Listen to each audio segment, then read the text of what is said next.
अस्सलाम वालेकुम, welcome to Fakhar stumps fair. पिछले मैटलैब के सेशन में हमने ये देखा था कि हम फंक्शन हैंडल को किस तरह यूज़ करते हैं और डिफरेंट फंक्शंस को कैसे क्रिएट करते हैं, और साथ हमने सिंबॉलिक वेरिएबल्स का सिम्स का यूज़ करके भी डिफरेंट फंक्शंस को जनरेट किया था, उनको प्लॉट किया था। तो ये सिग्नम फंक्शन हमने दोनों तरीकों से बनाया था।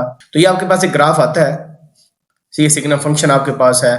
अब हम आज के इस लेक्चर में ये देखेंगे कि सिग्नम फंक्शन से हम यूनिट स्टेप किस तरह क्रिएट करते हैं, और फिर यूनिट स्टेप को यूज करके हम यूनिट रेक्टेंगुलर फंक्शन और रैंप फंक्शन किस तरह क्रिएट करेंगे। ये हमारे पास सिग्नम फंक्शन है। यहाँ पर आपके पास टाइम एक्सेस है, यहाँ पर एम्पलीट्यूड है, और ये टाइटल लेट्स सपोज हमने इसका दिया है।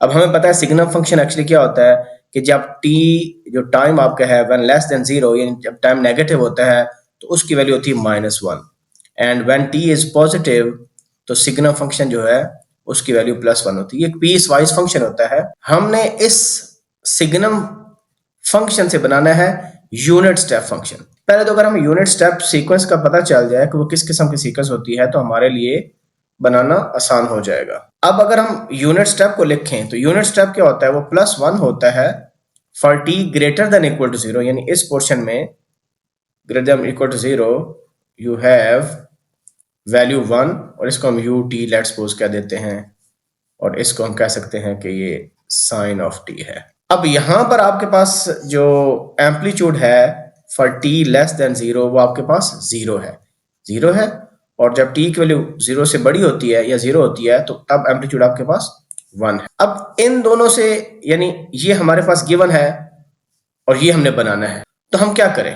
दोनों को देख के आपको ये लगता है कि भाई ये माइनस एम्पलीट्यूड, अगर समहाउ कुछ ऐसा मैकेनिज्म हम करें, हमारे पास जो एक्स एक्सिस है वो हमारे पास ये एक्स एक्सिस है, हमने ये वाला एम्पलीट्यूड जो -1 है इसको यहां पर लेके जाना है। तो अगर हम इस पूरे सिग्नल के अंदर +1 ऐड कर दें तो उससे ये फायदा हो जाएगा कि जो लेस वैल्यूज हैं टाइम की, वहां पर आपके पास एम्पलीट्यूड 0 आ जाएगा। तो सबसे पहला स्टेप हमने ये करना है, ये हमारे पास सिग्नल जो है फंक्शन है सिग्नम, इसमें हम +1 ऐड करेंगे, उससे हमें क्या मिलेगा?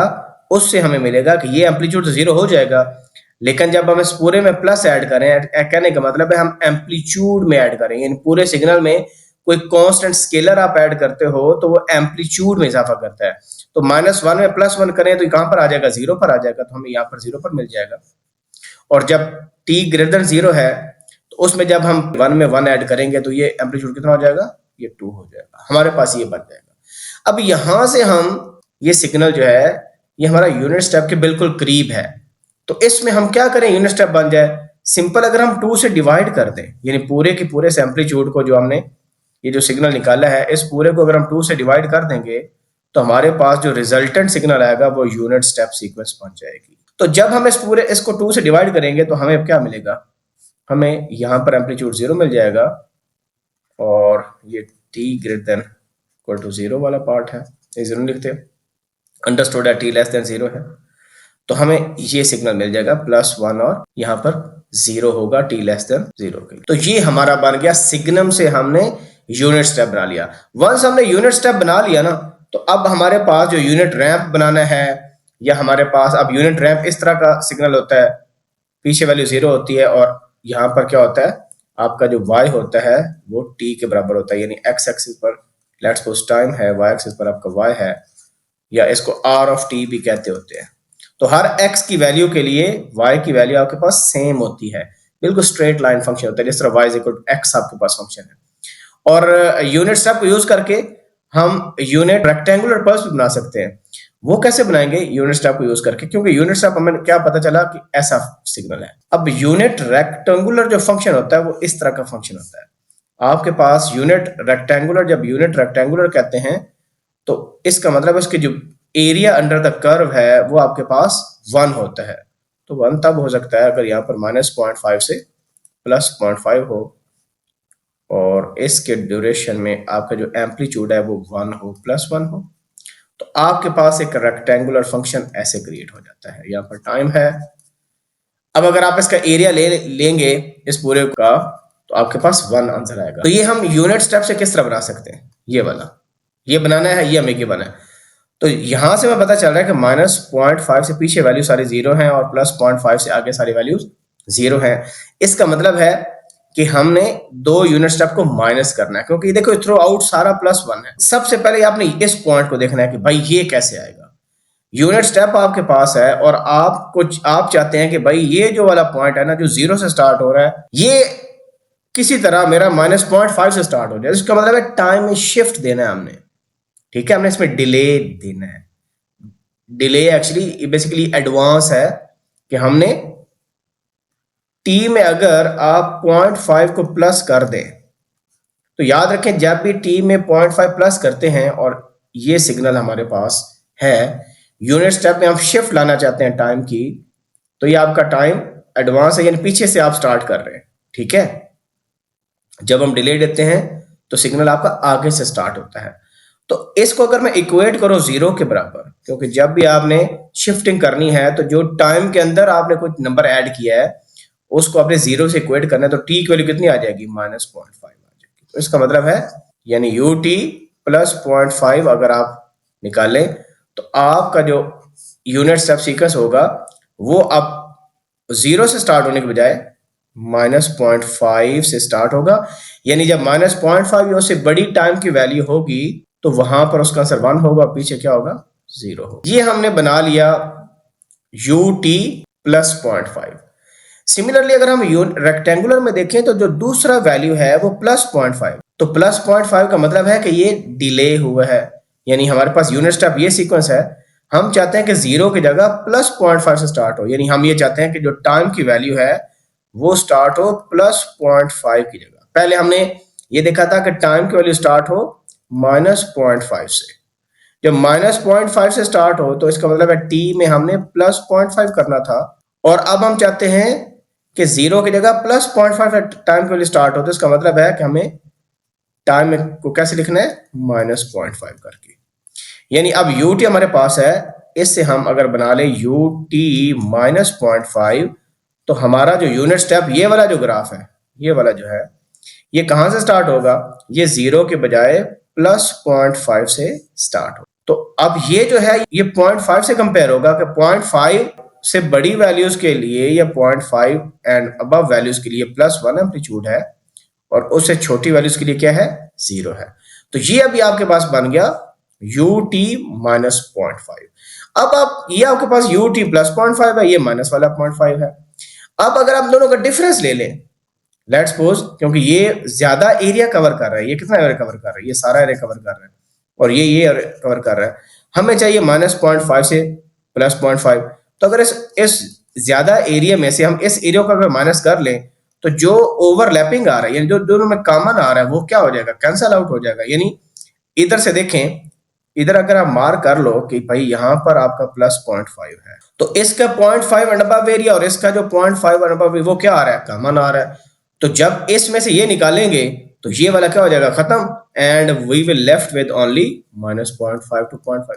यानी अगर हम ये सिंपल कर लें यू टी +0.5, क्योंकि ये वाला है यू टी +0.5, ये वाला, इसमें से हम माइनस कर दें u t -0.5, so we will get rectangular unit, rectangular signal आ जाएगा like this, -0.5 to 0.5।